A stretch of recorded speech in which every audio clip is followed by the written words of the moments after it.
барои сафед кардани дандон ё барои табобат кардани хунукиҳои дандон ё дандонҳои каҷро рост кардан ва ё барои кандани дандон ба рақамҳои рӯи экран муроҷиат намоед. духтури дандон дар Федератсияи Россия шаҳри Москва бо нархи арзон ва таҷрибаи баланд.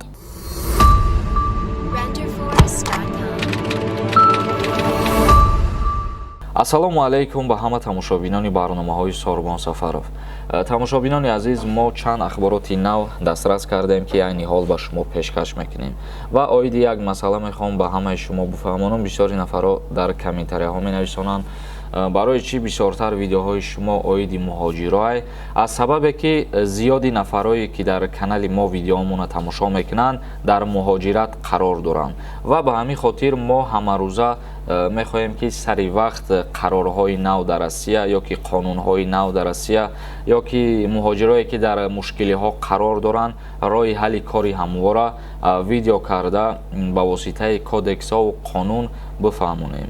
аз хотире ки тамошобино зиёдаш муҳоҷиранд, ба ҳамин хотир мо кӯшиш мекунем ки дар ҳамин мавзӯъ видеоҳои мо зиёдтар боша ва фоидаи мо бираса. мақсад ҳамияи тамом. ва як чизи дигарам хотиррасон мекунам ки ман конкурси хидмат гузаронидаистам ва касое ки мехоҳанд ай конкурси ма билет бихаранд, ҳамагӣ нархи билет 300 рублай ба сумми тоҷикӣ 45 сомон мешавад. приз 5 та телефонай ва 1 та мошин. барои билет харидан рақамҳои WhatsApp да бинависонен, нами рақамҳое ки дар рӯи экран биромад менависонен ва ба шумо коди карта роҳӣ мекунанд, сума мепартоен, чека роҳӣ мекунен. тамом. ва бисёри нафаро дар ҳамун рақамҳои WhatsApp менависонанд, савол менависанд ё ки мара мепурсанд. мутаассифона ӯ рақамҳои WhatsApp-и ман нестай. агар ки бо ман ҳам суҳбат шидан бихоҳед, дар Instagram нависонед саволотона.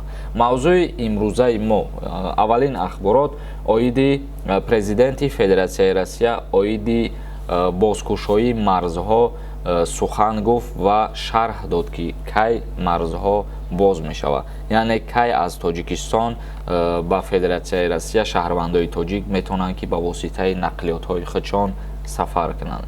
президенти Федератсияи Россия Владимир Путин дар бораи даъватҳо барои кушодани сарҳад гуфт: ҳамин ки маълум шуд касе дар ҷое ба натиҷаи бузург ноил мешавад, марзҳо фавран баста мешаванд ё кушода карда мешаванд. ба гуфтаи ӯ, дар 10 солаи охир онҳо бисёр мафҳумҳои ҷолибро дигаргун карданд ки мувофиқи он нақшаи давлат кӯҳна эълон шудааст.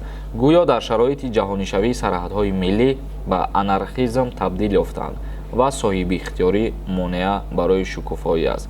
ин ҳамон чизест ки онҳо ба такя ба афзалиятҳои рақобати худ кӯшиш мекарданд марзҳои дигаронро кушоянд ва ҳангоме маълум мешуд ки касе дар ҷое ба натиҷаи бузург ноил мешавад, онҳо фавран ба бастани сарҳадҳо, аз пеш аз ҳама ба бастани марзҳои худ кӯшиш мекарданд.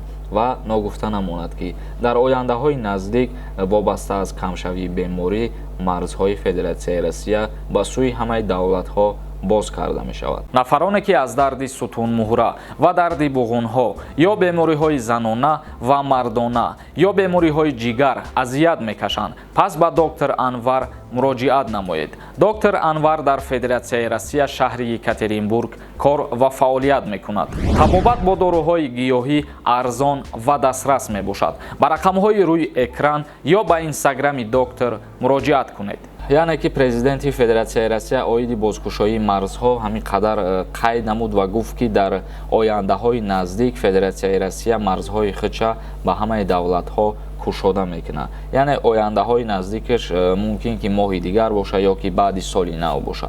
аниқ нест, лекин дар ояндаҳои наздик кушода карда мешаванд. ахбороти дигар оиди як мавзӯе ки дар ҳамин мавзӯъам бисёри нафарат савол медоден. вазорати кишоварзии ҷумҳурии Тоҷикистон гароншавии нархи ордро шарҳ дод.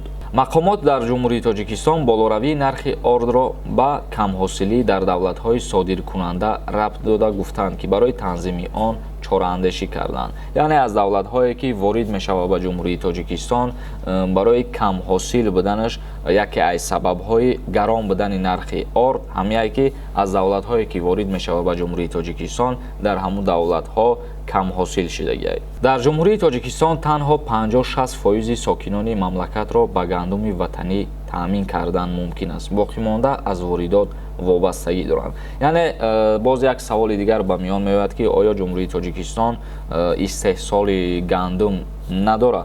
ҷумҳурии Тоҷикистон албатта ки дора истеҳсоли гандум, лекин ҳамун гандуме ки Тоҷикистон худаш истеҳсол мекунад дар як сол барои 50 ё ки 60% аҳолӣ мерасонад ва 40% аҳолии дигарда аз дигар давлатҳо воридот мекунанд гандума. ба ҳамин хотир имкон ҳастае ки нархи орд қимат бошад. дар ҷумҳурии Тоҷикистон гандуме ки ҳаст ҳосил мекунанду баъд ура орд мекунанд ҳамагӣ ба 50 ё 60% аҳолӣ мерасад. ҳамада намерасонад, ба ҳамин хотир аз дигар давлатҳо боз орд ворид мекунанд. хабари дигар оиди Узбекистон тааруфаи хадамоти фурудгоҳро арзон кард. рӯйхати ҷадиди нархномаҳо аз пардохтҳо дар аввали мавсими зимистон, яъне аз 31 октябр ҷорӣ карда мешавад. коҳиш додани нарх ва пардохтҳо рақобатпазирии фурудгоҳҳои Узбекистонро афзоиш медиҳад ва ширкатҳои ҳавопаймоии хориҷиро бештар ҷалб мекунад, омадааст дар изҳороти ҷумҳурии Тоҷикистон. нарх ва пардохтҳои ҷадид дар аввали зимистон, яъне аз 31 октябр ба иҷро медароянд. ва ногуфта намонад ки аз 31 октябр нарху навои билетҳо аз фурудгоҳҳои ҷумҳурии Узбекистон 15% арзон карда мешавад. тамошобинони азиз, ба ҳамин барномаи худмона ҷамъбаст мекунем ва агар ягон саволи иловагӣ дошта бошед, метавонед ки дар комментария саволотона бинависонед. дар канали мо обуна шидана фаромӯш накунед. то барномаҳои дигар, худованд ҳамаи мо ва шуморо нигаҳбон бошад.